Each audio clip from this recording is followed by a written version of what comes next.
So as I mentioned at the beginning, this is our mission ministry weekend. It's really the first time we've ever done this at Glenmar. Glenmar is blessed to be a faith community that has found ways to serve our fellow men and women all around the world, locally, in our backyard, in our region, in our state, in our country, in the world. And I just want to call attention to a couple of them. We're going to hear some testimonies.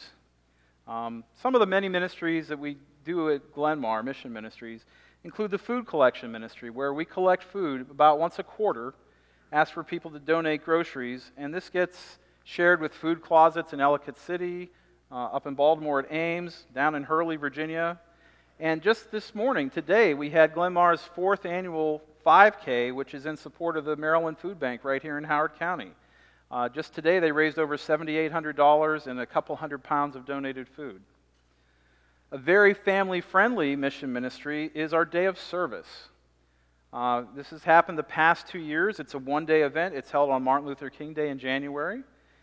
The past 2 years, we've had roughly 950 people volunteer to serve in almost 20 different ministry areas, including packaging over 42,000 meals for at-risk populations.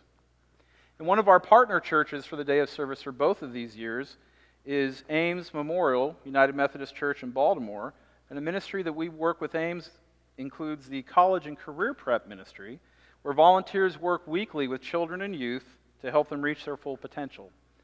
And one of their volunteers, Nancy Camp, is here to share a little bit about her experience working with that ministry. Well, when I first heard about the College and Career Prep program, I got that uncomfortable, fluttery feeling. This was what I did. I'd recently left my job as a high school guidance counselor and had been a teacher, and they were looking for people to help kids who needed help with school and to get motivated and ready for college. They were looking for people that did what I had been trained to do as a living, and I just couldn't ignore that call. So I thought about how I could help from a distance.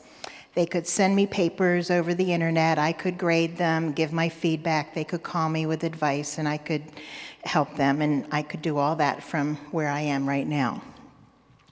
Then John Stapleton brought down one of the students who was currently a freshman at a local community college and wanted to know about how to transfer to a four-year school, had some other college questions. Sure, I'll go out to lunch with you at Mission Barbecue in Columbia, and I'll share all my knowledge.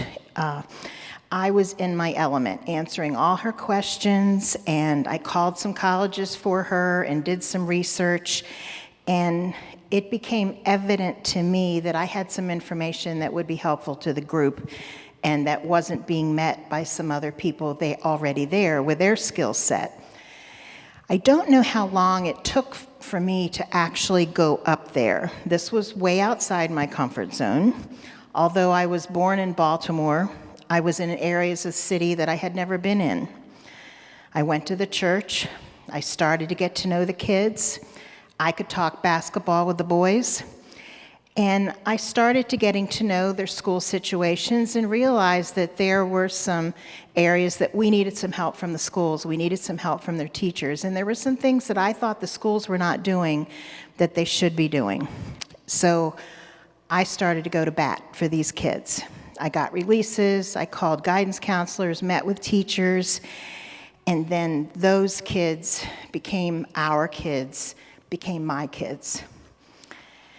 I wanted to start a reading incentive program, so I bought some books, I pulled out all my book recommendation lists and realized that the books on my list were probably not going to be relatable to the kids we were working with.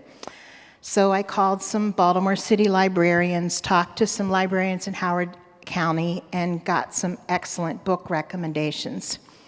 I started to read these books, and I started learning some things about the inner city that had never occurred to me before.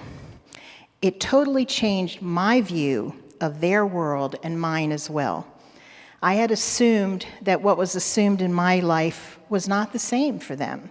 Things that were given to me growing up were not the same in the city or for them. I viewed everything with a different perspective. The news, TV shows I watched, but I wanted to make a difference. And I wanted our kids to have a vision of something greater than they thought they could achieve. Some weeks I wasn't sure how much progress we were making, but then the next week I was helping someone with a career interest survey, completing the FAFSA, a resume, or a college application. One week a student was sitting off by themselves, not really participating, but I later found out the student was really hurting from some things that I never even considered might be what some of the kids were dealing with. And that was a turning point for me because I realized that I had no idea of what some of the kids had to deal with on a week-by-week basis. And from then on, even when I didn't know what was going on specifically, it gave me an extra measure of grace to work with each student. I started getting comfortable going up each week. My husband started coming with me, and we would park right outside the door and enter the locked building where we worked. Then came the Carnival Neighborhood Outreach Program. This was shortly after all the violence in the news about the police shootings, the shootings in Baltimore, and the carnival was going to be held outside. Again, way out of my comfort zone. But I wasn't the only one. We were all apprehensive. We weren't sure how the neighbors would react. So Pastor Hudson took us around the streets the week before the event, to the men and women sitting on their steps, to the halfway house across the street, to the kids' safe zone next door, and to the car wash man next to Ames. I was shaking hands and meeting the neighbors. And just like Pastor Hudson said would happen, on the day of the carnival, the neighbors showed up and started helping to get ready for the carnival. The carnival was a huge success, and I was able to distribute books to the kids from the kids' safe zone and to parents who attended as well. Friends that know me well are quite surprised I'm working with the college and career prep program. I just know that this has changed me as a person and has given me a sense of fulfillment and purpose. I felt like I was called. I had some skills I could contribute, and while I was there, developed a greater sense of grace to work with the kids. A lot of things in my life and career came together to put me into this position. I'm so glad I didn't ignore the call. My daughter even suggested that I was probably having the greatest impact in working with the kids at Ames. So I ask each of you, what things has God done in your life to prepare you to make an impact? Those who volunteer each week bring a different set of skills and experiences. What could you contribute? Well, in addition to being involved with the college and career prep ministry at Ames, we partner with them in other things. We host a 2 weeks robotic camp there at Ames every summer. We assist with some of their ongoing ministries like the food and clothing giveaways that they do, and they partner with us on our summer mission trips. Ames is also one of the organizations that we partner with for our Wish Upon a Star program. Just this past year, Christmas of 2015, Glenmar donated gifts, grocery and shoe store gift cards to 29 total families from 5 different organizations. This included 145 people, 96 of which were children. We also made donations to Grassroots, Fort Meade, and the Board of Child Care. Altogether, Glenmar contributed about $55,000 for others to enjoy Christmas. A lot of those gifts were purchased using gift cards from the gift card ministry, which is part of our extreme fundraising ministry here at Glenmar. Through sales of gift cards, registering shopper loyalty cards, collecting box tops, labels, old cell phones, printer cartridges, a whole variety of things, Glenmar has generated over $233,000 in the past 14 years. These proceeds have gone to support inner city schools, rural schools, mission trip scholarships, donations to mission trip host organizations, ministry grants, and family accounts which help pay for families to participate in mission trips. Now, Alex Naw is here to share a little bit about how he's paid for his mission trips and his experience of mission trips. Hi, I'm Alex, and I'm an 11th grader at Centennial High School.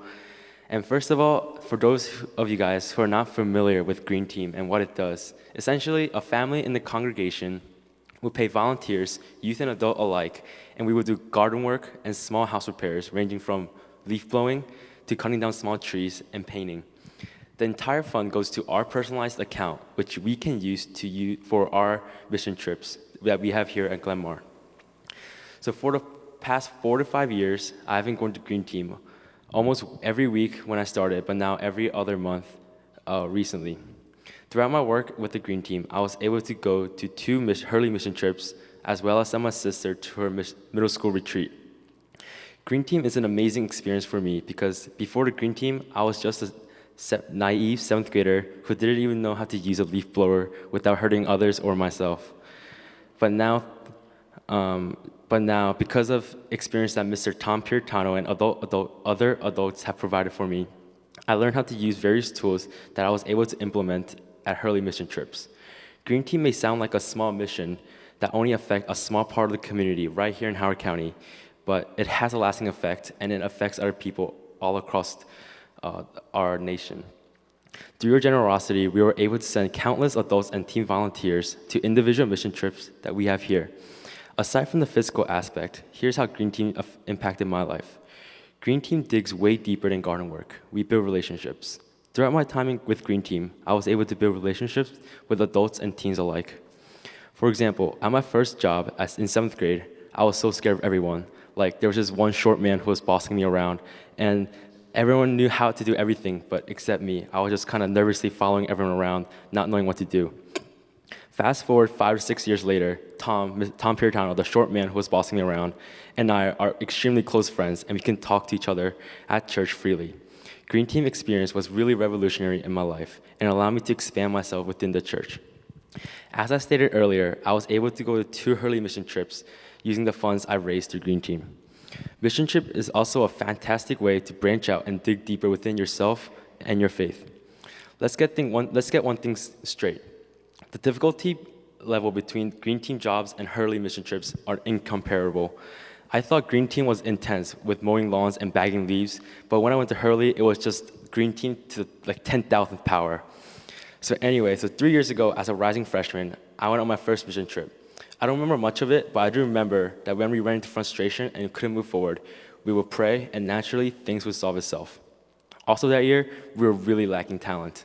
All the students, except one, had never been to Hurley before, and that one student that has been to Hurley never used power tools. So we had to rely on our crew leaders, Miss Pat and Pastor Rodney, and listen to them and follow their lead. At my time there, I made new friends and grew deeper in my faith. I still talk to the homeowner's daughter through Facebook, and it's just a really humbling experience. Hurley is a growing experience for me, and that is why it fueled me to go back. The following year, I was not able to go because of my trip to Korea for a month and a half, but then the past summer, as a rising junior, I went on my second mission trip. This time, I thought I knew it all from going to mission trip 2 years ago. But I was really wrong. This time, I grew so much from it in aspects of faith and physicality. That year also brought new aspect of Hurley that I didn't even recognize 2 years ago. Also, I created more friendships with the people at the church and at those at Hurley, and I learned a lot more in realizing another dimension in their life. For example, Mr. Al Hannigan, the 11 o'clock worship guitarist, he's also a very phenomenal worker. Since I only saw him playing guitar at 11 o'clock, I really thought we'd be playing a lot of guitar at Hurley. And also, another example is Delaney Taka. You might remember her a couple weeks ago as she preached here. Before Hurley, I was never able to start a conversation with her, but since my time, I was able to have a conversation with her, and now we're really good friends. All in all, Green Team and Hurley, they both changed my life. All this was possible through your effort and your generosity to allow Green Team to work at your house, which enabled me to go to Hurley to transform my life as well as others. Thank you. One thing that Alex didn't mention is I think it's important to note that the Green Team doesn't just raise money to support mission trips. The youth that are involved in Green Team made a decision as a group that they were going to set aside 10% of their proceeds. They are actually tithing to charitable giving, and to date have donated over $8,000 to mission projects and items for the church in the past 4 years. That's just one example of how the youth of our church are kind of setting an example in terms of giving to others. Over about a 10-year period, our children and youth together have collected items, assembled, wrapped, and shipped over 1,500 shoebox gift packages for Operation Christmas Child. And this fall, this will be the third year that Glenmar volunteers will be working at the Regional Processing Center in Jessup. Also, over about 15 years, our Glenmar youth raised over $130,000 for the Ministry of World Vision through participation in the 30-hour famine. Youth don't only give financially, they give their time and energy on mission trips, as do adults. And this is one that's maybe closest to my heart. Over the past 19 years, which is my time at Glenmar, Glenmar has sponsored about 98 mission trips through 18 organizations in 21 cities, in 11 different states, and 7 foreign countries. We have sent almost 3,200 people out into the world to serve. While many youth participate in mission trips, adults also get to take part and undergo transformation. So we're going to hear Tom Pirritano share a little bit about his experience with mission trips. My name is Tom Pirritano, and I've been a member of Glenmar for over 25 years. When I first joined the church, we were at the original site over on Glenmar Road. In 2006, that was my first mission trip to Hurley, Virginia. And the story goes that Nancy, my wife, she came to me one day and said, we really need to have our nephew go on a mission trip to get a dose of reality. Little did I know, he said yes. And Nancy was really tricking me into going because I was the one that needed the dose of reality. I was traveling for work every week, and I had really lost touch with what was important and with God. On my initial mission trip, the feeling I had was the presence of God everywhere you turned. Those of us that go on mission trips understand our theme every day is look for God moments. And they continued to hit me every time I turned around, took a breath. I was overcome by the compassion and the love that everyone felt for each other, not only on the trip, but in Hurley with the families that we were working with and the members of Hurley Community Development that were there to support us. God moments that really stick out in my mind would be no one gets injured falling off a roof when they could have, not knowing how to complete a project and stopping to pray as a group within your team, and just that little break and some prayer time to God, and mysteriously you know how to do it, and it gets done well within the time parameters, before the rain comes, before the end of the day. That's a big God moment when you see that happen, and you see the youth from our church and other churches that grow into responsive young people and become aware of the God moments just like you do as an adult. The Glenmar mission trips, youth mission trips, are open to anyone, and a lot of our youth bring their friends from school who attend other churches. We're not partnered necessarily with any other churches except Ames United Methodist up in Baltimore, and they come as part of Glenmar. It's not a Glenmar, it's not an Ames, it's a youth mission trip. And we are all inclusive. We take everyone that's willing to go. The important thing is that we stress is you must be willing to step outside of your comfort zone. My first trip, I wouldn't say necessarily to transform me, but it did start a change in my life to become much more receptive, much more in touch with God and Jesus. I'm no longer hesitant to stop and pray, whether it's at work or home or driving down 95. I was very hesitant prior to going until it dawned on me on these mission trips that it's okay and God wants us to communicate and He will give us an answer. We may not like it, but we get our answer. First trip, the experience to me was so positive, I couldn't wait to share it with other members of my family and friends. When I came back with Noah and our other nephew Matthew went the same year, Nancy's younger brother Michael was told unequivocally by his 2 boys that he had to go next year. And he did. Lo and behold, Michael went. It was way out of his comfort zone as well. They're not what you would call church-going regulars. And the following year, His wife Sandy joined us. But in between, they had foreign exchange students from Europe, and the foreign exchange students also came on the mission trips with us, one from Denmark and one from New Zealand.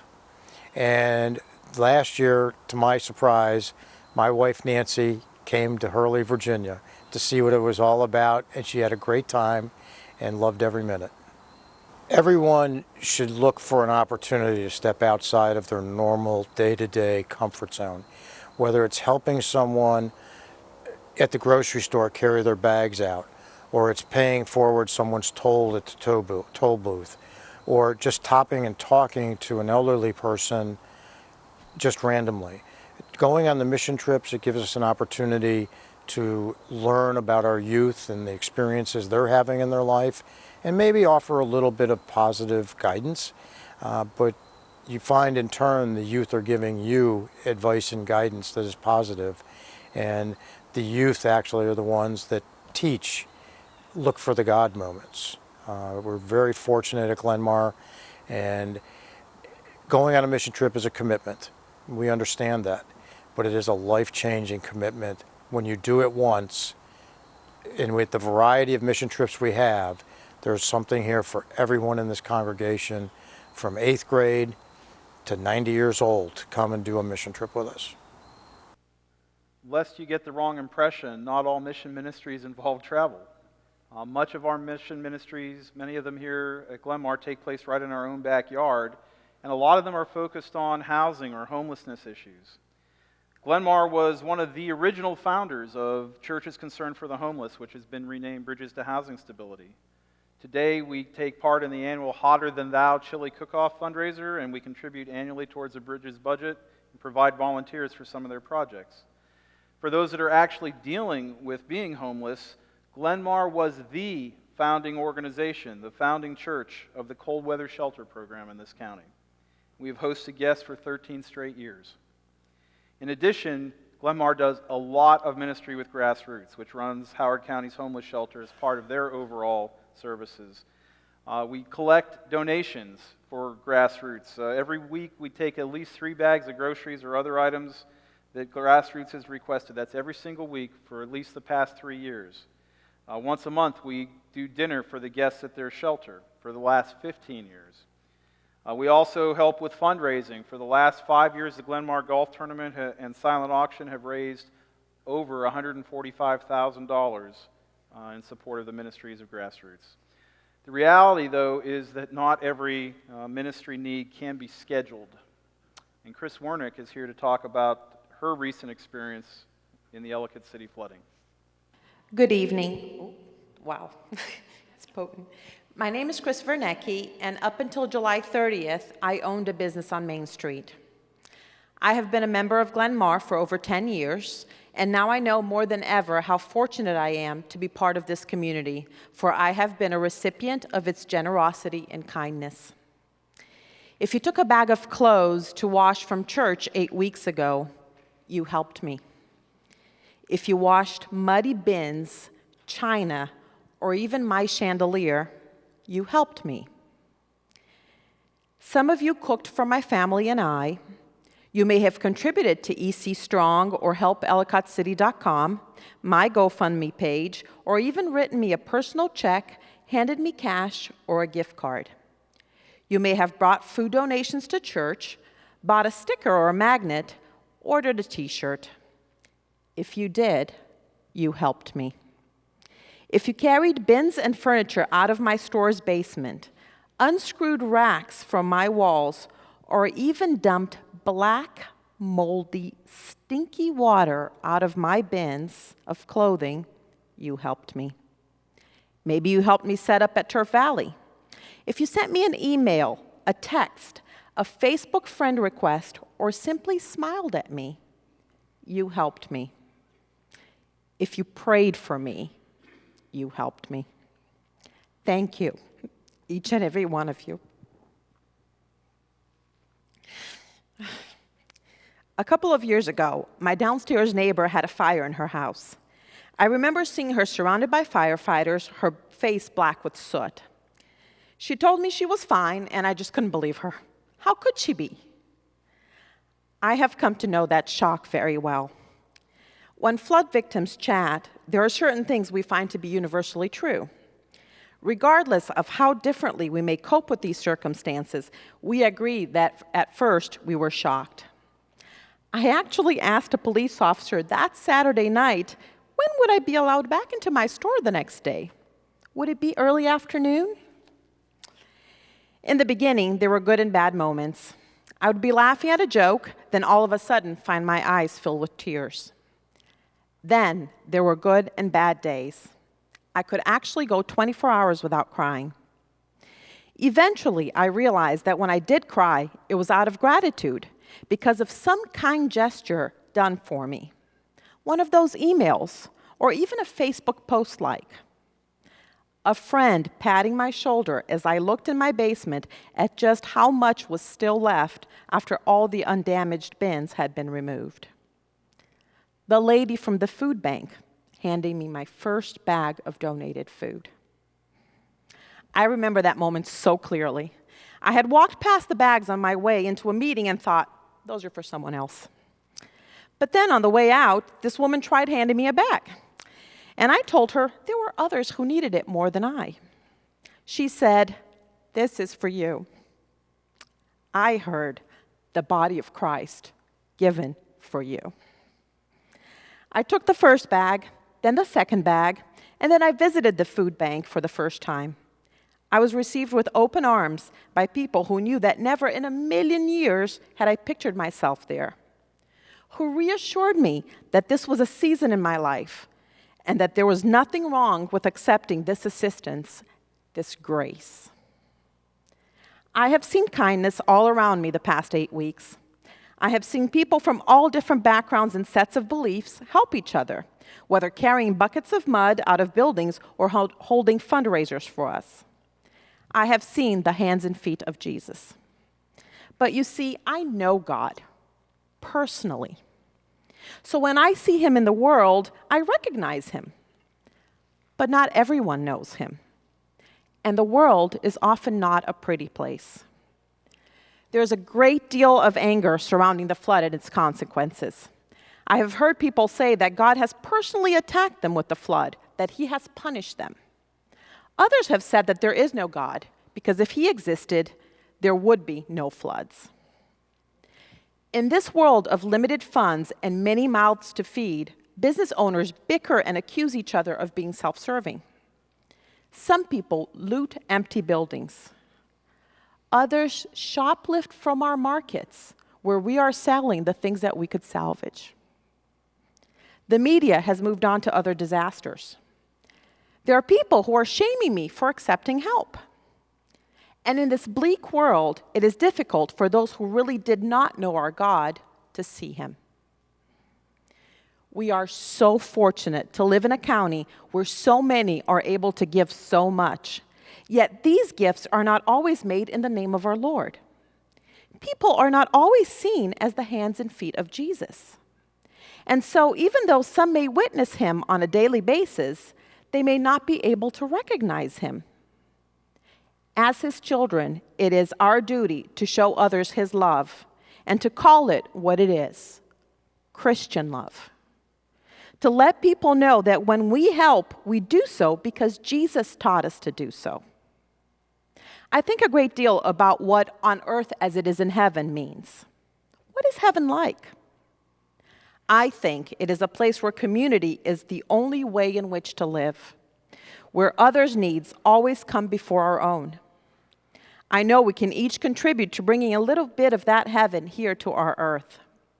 So when we do it, when we are the hands and feet of Jesus, let's pronounce it to the world, not with the judgment of why others may not be, but with the love as to whose work it is that we are doing. And the reality is we just don't have enough time to talk about all the mission ministries that Glenmar is involved with. Organizations like the Board of Child Care, Habitat for Humanity, Help End Homelessness Howard County, PATH, Route 1 Day Center, Salvation Army Thrift Shop. Some of these organizations we've supported for decades, some of them just for a few years. When you leave worship tonight, at the end of the tables Out in the gathering place, you'll see a display for Hope Works, which is the Howard County Domestic Violence Center, because we're about to embark upon a relationship with another organization. Because the needs don't end.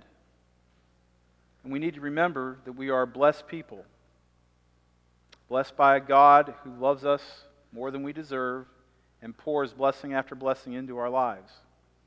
And those blessings are not a reward for past service. They're something that God gives us to pass on to others. So I hope some of the stories you've heard today make you think about ways that you can connect, you can get involved in helping to serve others, taking those blessings that we've been given and passing them on.